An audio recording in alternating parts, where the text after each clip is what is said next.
The Tarrant County Master Gardener Association has partnered with the Tarrant Regional Water District to encourage water conservation. TRWD maintains 4 area lakes and pipelines needed to provide surface water to local water treatment plants so they can clean that water to meet. Hi, and thank you for joining us today as we talk about composting. My name is Loretta Bailey. I am a Tarrant County Master Gardener, a certified Cross Timbers Citizen Forester, Texas Master Naturalist, and a compost specialist. This video is brought to you by Tarrant County Master Gardeners Association and Texas A&M AgriLife Extension. So why should we compost? Well, as you know, here in Dallas-Fort Worth and in many other areas, we have had a huge increase in population. And with more people, there's more trash. Landfill space issue.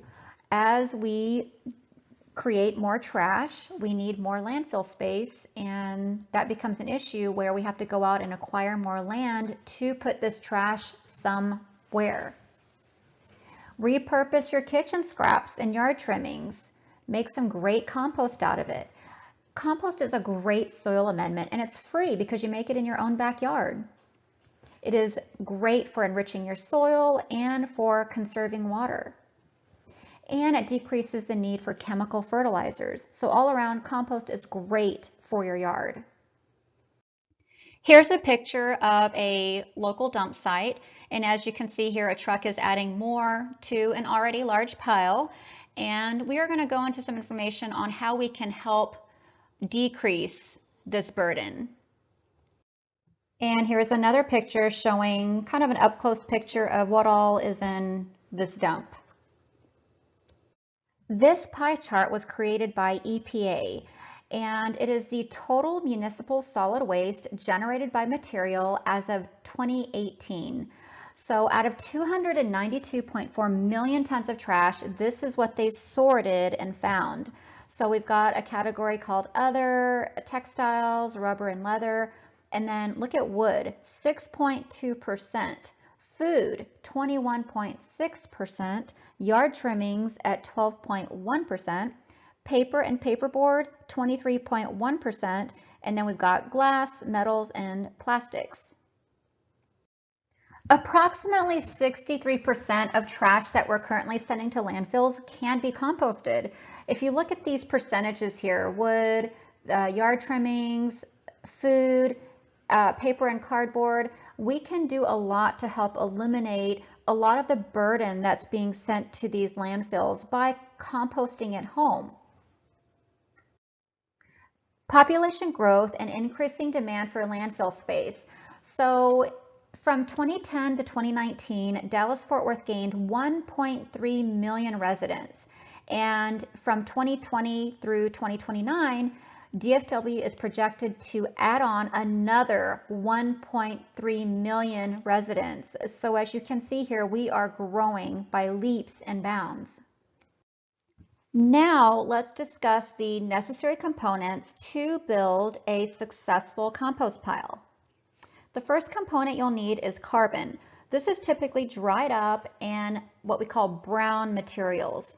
Examples are cardboard, sawdust, dried leaves, dried grass clippings, and then we also need nitrogen.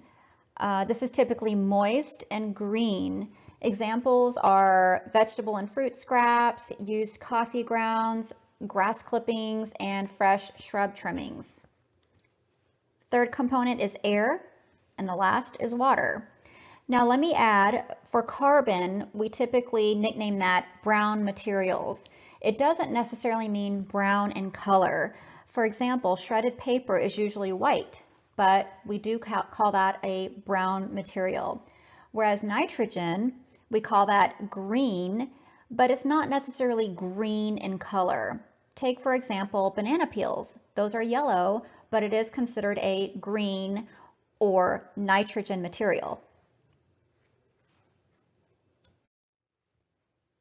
Understanding carbon and nitrogen. So carbon is essential for microbe growth and microbial action, whereas nitrogen gets the compost cooking and heats it up. The correct ratio for successful compost is a ratio of 3 to 1. So 3 parts carbon to 1 part nitrogen.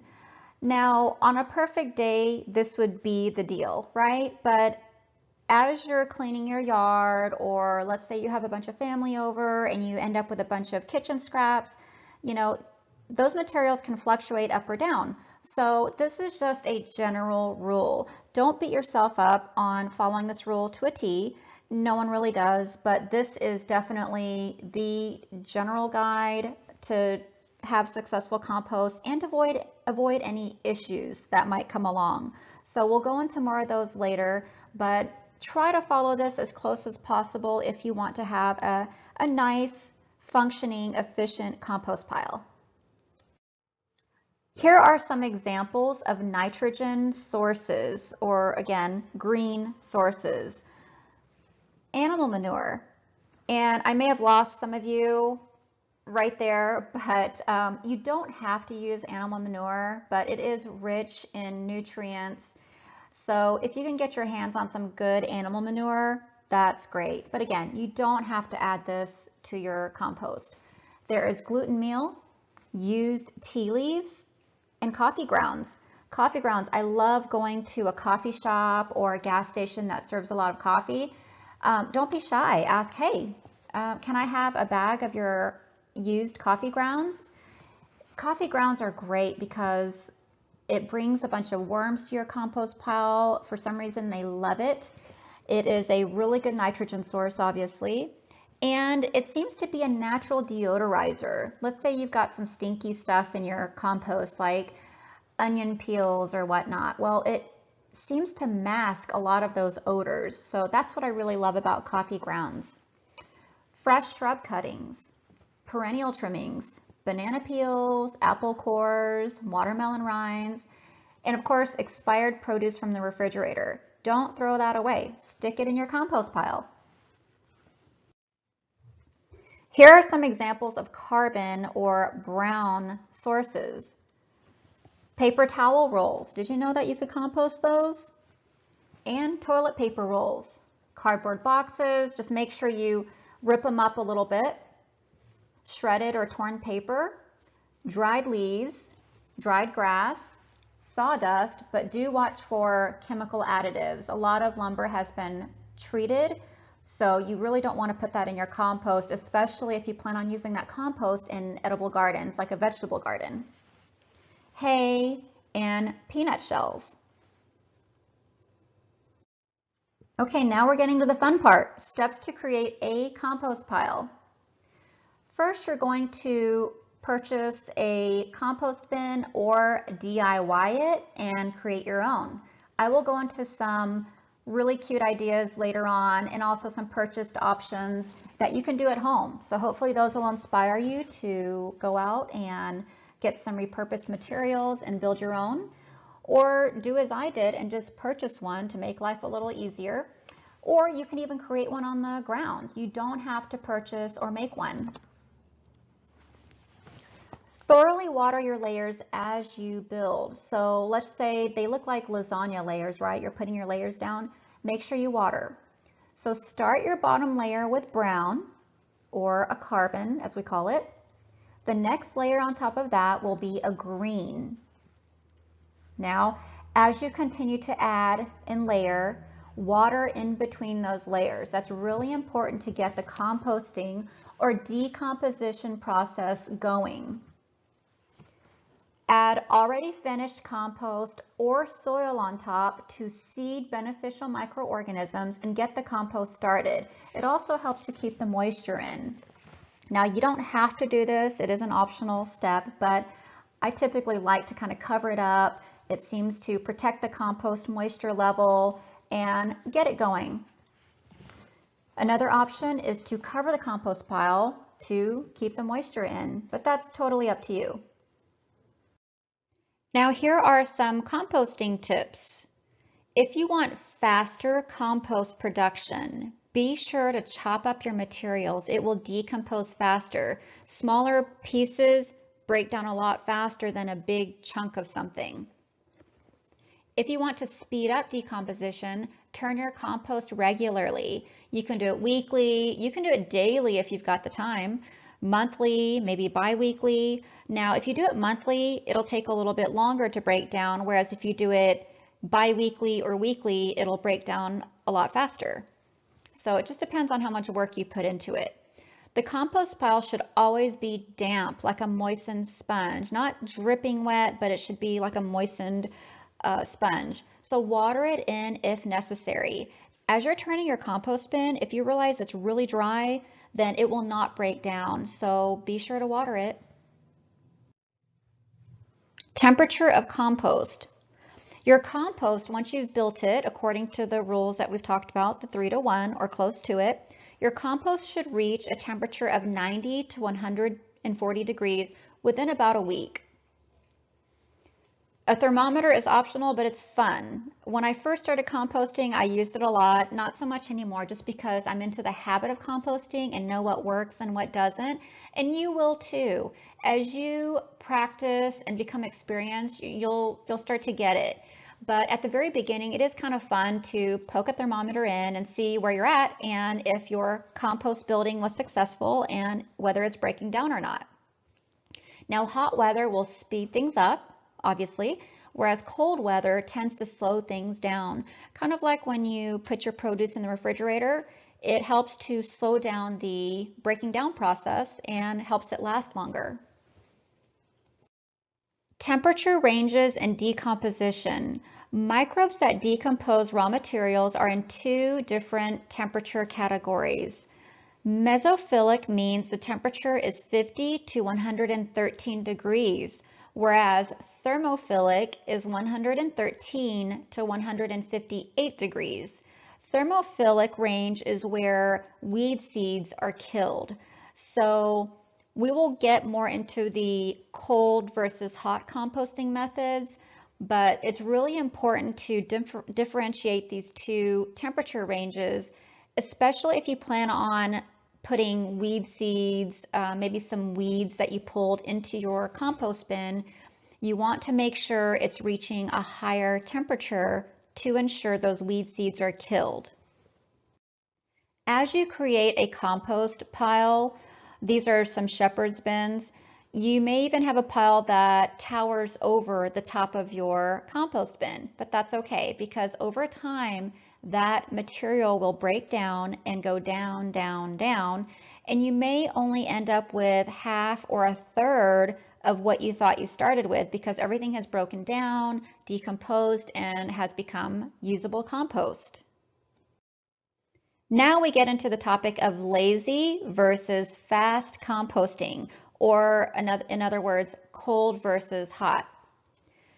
Lazy composting, also called cold composting, is layering your compost, creating your compost, watering, and then letting nature take its course over 6 months to maybe up to a year.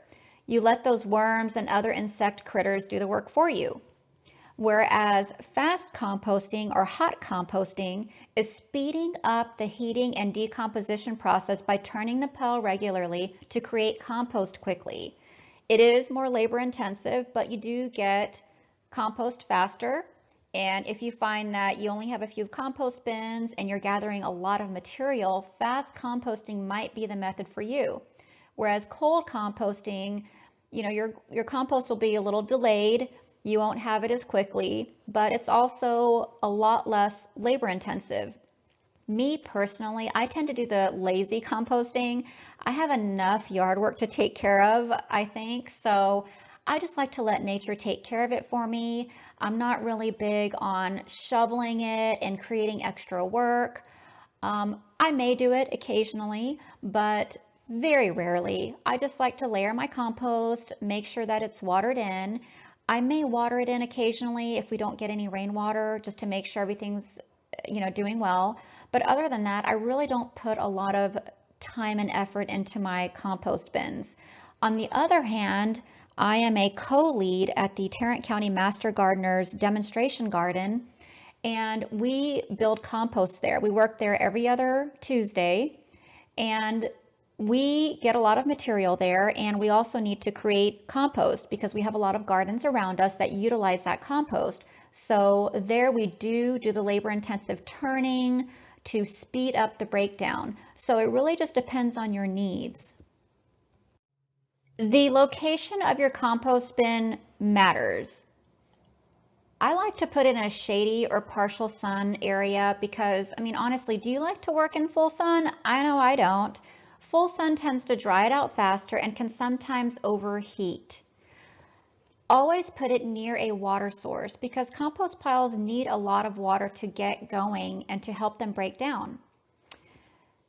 I like to put them out of sight. Let's be honest here, compost bins aren't actually really pretty. Some of them are cute, I'll show you later, but they're typically kind of a ugly pile or, in a ugly container. So I like to let my landscape be the show when people come over. So I put it in a corner or out of sight so that it does not draw too much attention.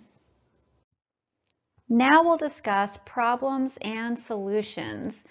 I'm not gonna lie, when I first started composting, it was a disaster. I didn't do it correctly. I wasn't educated correctly on it. I didn't do my research. And so I ended up with a stinky, slimy mess with bugs all over it. Good compost should not attract a lot of issues like that.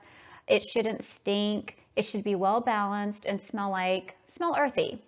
So the problem was, I just thought, well, if I collect a bunch of kitchen scraps and put it out there in a pile, it'll decompose and become compost. Well, that wasn't the case. I needed some carbon because all those kitchen scraps were nitrogen.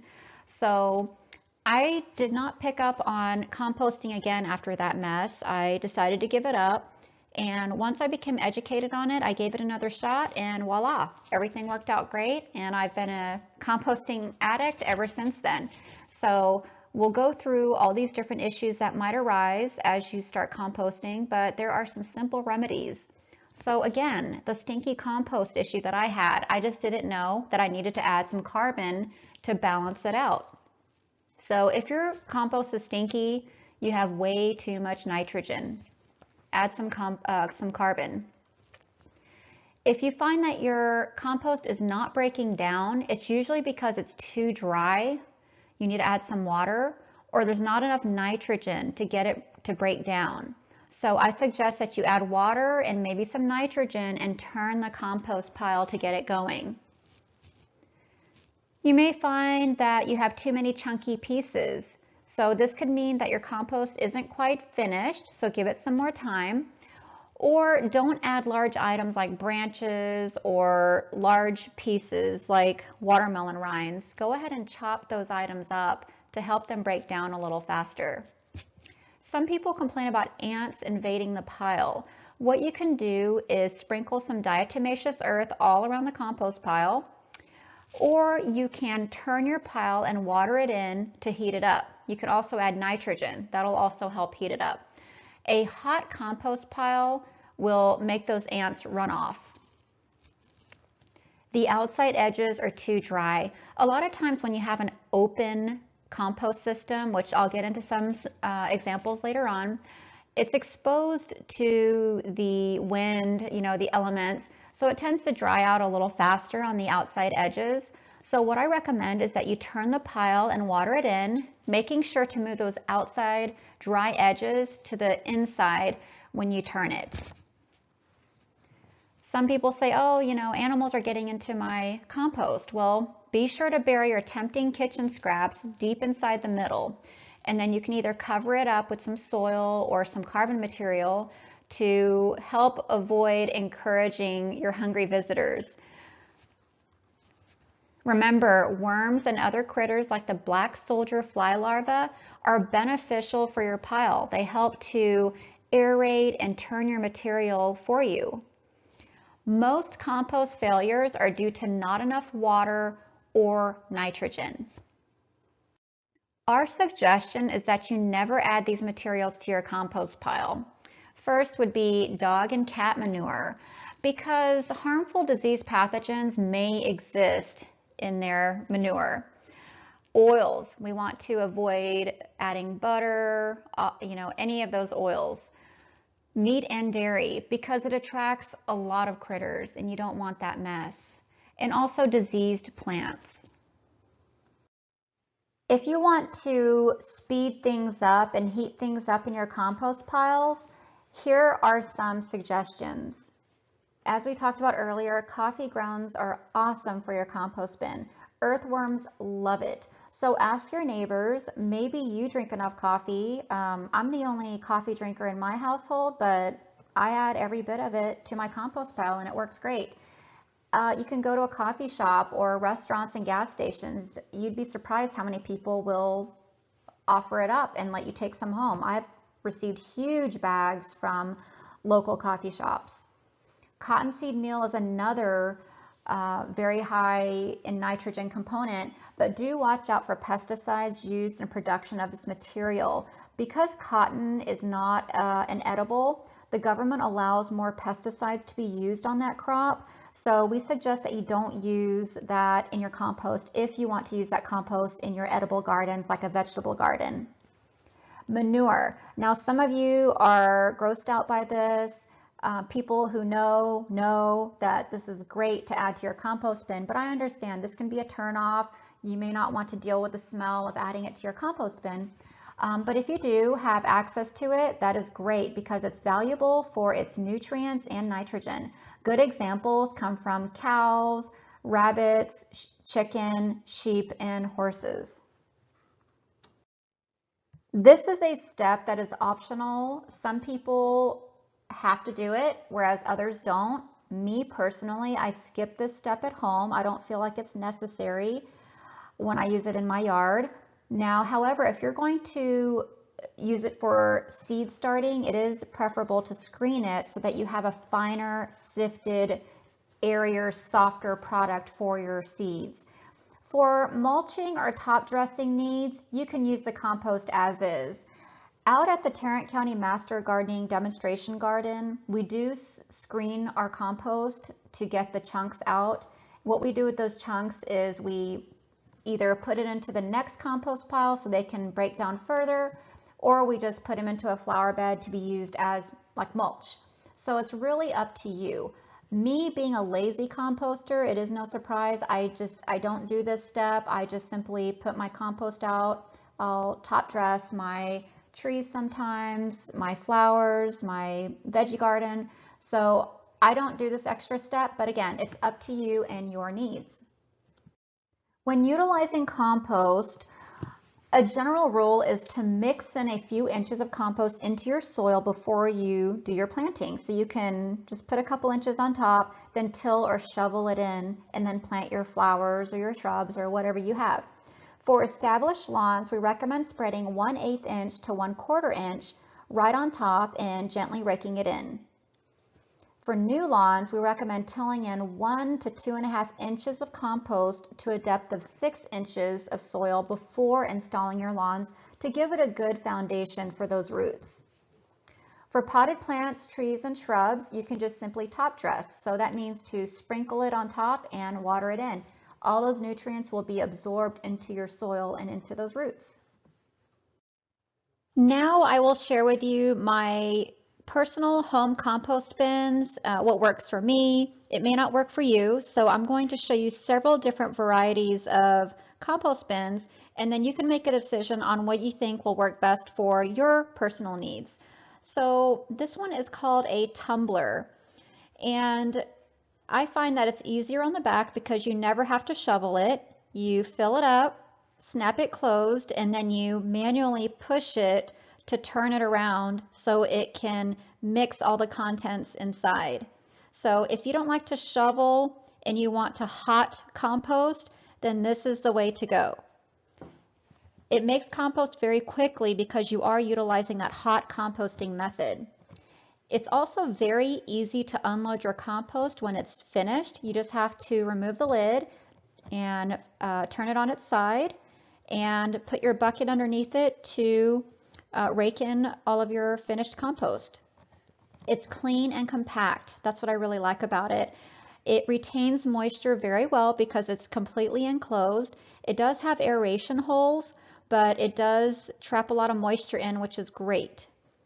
It keeps dogs and critters out, another big bonus for me. I have 3 very nosy dogs. One of my dogs loves to eat fruit scraps, and that's one of the reasons I started purchasing these enclosed systems, to keep their noses and such out of it. It does make smaller batches. You are limited because, again, you can only fill it about 3/4 of the way, and it is a smaller unit. Worms cannot get into it because it's not an open bottom system. The lid falls off easily at times, which can get kind of annoying, but it's not the end of the world for me. I just put it back on and snap the lid on to turn it and go on my way. Just be sure to open it when rain is in the forecast. Here are some additional pictures of my compost tumbler. On the left-hand side there, you'll see how I turned it to its side and removed the lid. And I basically just raked the finished compost out of it. And there's the finished compost. And then to the right, I have refilled it. Now that's kind of a bad example because I filled it a little too much. It did end up breaking down and giving me enough airspace within a week, so that was okay. But typically you want to only fill it at max about 3/4, so that when you turn it, it has enough room for the materials to mix together and rotate. This compost bin is my favorite to use at the house because I have those 3 nosy dogs, and I like the fact that it's neat, it's clean, and it's enclosed. It retains moisture well because it's enclosed on all sides. It does have a lot of air holes for air circulation, so that's good. And it's also gravity fed, so I never turn this unit. As you can see on top, I've got some fresh shrub trimmings on top, and on the very bottom there, I've got some finished compost. So when I need it, I just go to this bin and I use my little scoop and I put it in a little bucket and I spread it around. But if you want fast compost and you like to turn yours, this is probably not the way to go because it's kind of tricky taking this off the compost pile and then you move it to the side and then you refill it by turning your compost. So this is really a good way to cold compost or for lazy composters like myself, where you just kind of let nature take its course, let time do its work, and put your fresh materials on top.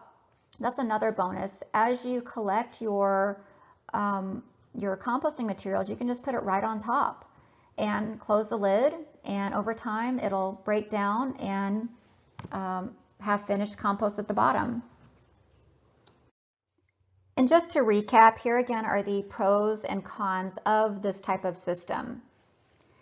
It holds more material than the rotating compost bin because you can fill it all the way to the top and continually feed it as time goes on. Worms and free laborers can visit because it's got that open bottom. You basically dump it and forget it because gravity and time will break it down and move your finished compost to the very bottom.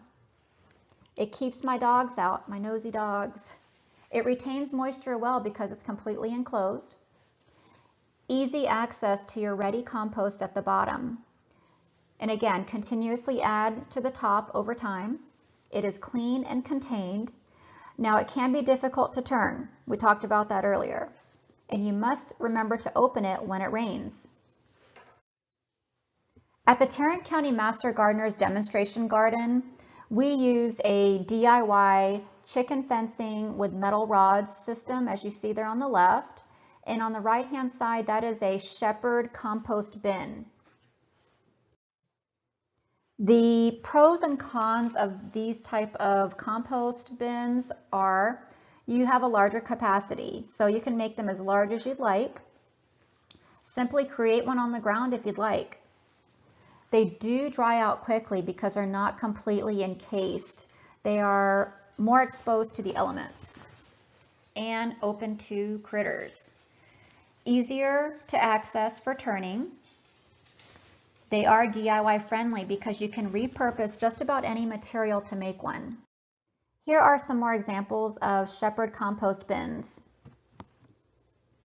This is a really good way to repurpose those wooden pallets. So my student Pam created this pallet bin with her husband. It's a 3-sided bin. She used several pallets to create this, and I just think it's a really good idea, and I think it's really cute. And note at the very bottom there, she used cinder blocks to keep it off the ground and to, keep it as dry as possible. And here are some of the details. On the left-hand side, you'll see some metal L brackets that they used to keep it together. And then on the right-hand side, that metal pole or stick also helps to keep it all together. As you can see, you can get as creative as you like, get as big as you want. You can have one compost bin or several, just whatever space you have available, whatever needs you may have, it's all up to you. Here's another method if you don't want to create a pile. You can also dig a trench. So your trench would be 1 to 2 feet deep, maybe a little deeper if you want to work that hard. This is going to be a little more labor intensive, and it really depends on the type of soil you have. I know here in North Fort Worth where I live, we have caliche and really thick clay, so this isn't something that I would venture into, but if you have sandy soil, you might want to give this a try. So you dig your trench and then you fill it with compostable material and then top it off with the soil, and it will naturally decompose over time. These geobins are really popular too. They're high density polyethylene compost bins that you can purchase easily online. You can get as creative as you'd like and use any repurposed material that you have around. So here are some more examples on how to create a DIY compost bin. You can use cinder blocks and create a 3-sided compost bin by stacking your cinder blocks. You can use old fencing, kind of like the pallet bin compost bins that I just showed you. You can also use an old trash can. Just be sure to add holes for aeration and drainage. What you can do on this is, after you've added your holes, add your composting materials and then put the lid on it, turn it on its side and rotate it back and forth to mix everything together, and then put it back up upright and just let it sit and decompose over time. Composting truly gets easier with time. The more you go outside and work with compost, the more you learn. As you practice and make compost, you start to learn and get an actual feel for how it works and what doesn't. It becomes second nature, like brushing your teeth. So when you brush your teeth, do you ever say, oh, let's go way to the back and reach that molar, or let's go up and down? No, you just brush your teeth. You know how to do it, right? So practice, and you'll visually see and know what your compost needs without any mathematics, computations, or really thinking about it. Some valuable resources to learn more about composting are the Rodale Book of Composting, the City of Fort Worth Composting site, EPA.gov, and our Master Gardener Helpline. The Master Gardener Helpline is open from 8:30 a.m. until 4:30 p.m. Monday through Friday.